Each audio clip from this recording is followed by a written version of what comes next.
మస్తా గారు నాకు కారణాలు చెప్పకండి. సాయంత్రం లోపు నాకు అన్ని లెక్కలు చూపించాలని నేను మీకు ఎన్నిసార్లు చెప్పాను. వారానికో నెలకో చెప్తానంటే కుదరదు.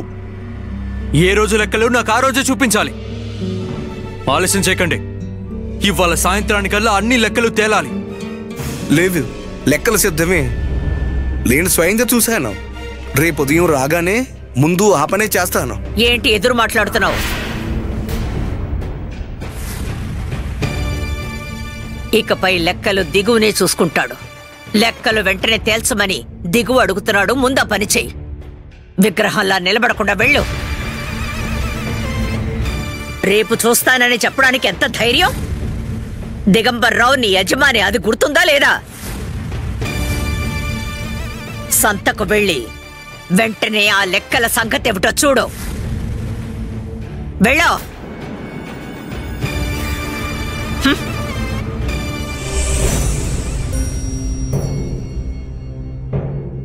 దిగో.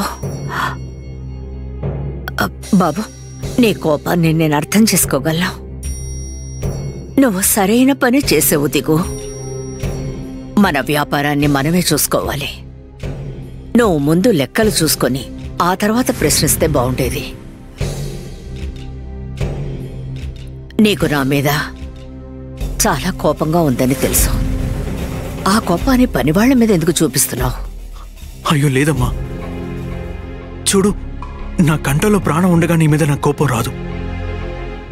నువ్వు ఏ పని చేసినా నా మేలు కోరి చేస్తావమ్మా, అది నాకు తెలుసు.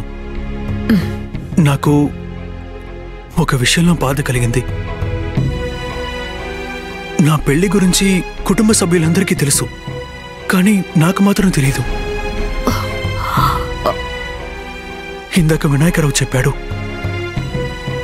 ఎందుకు దాచావు?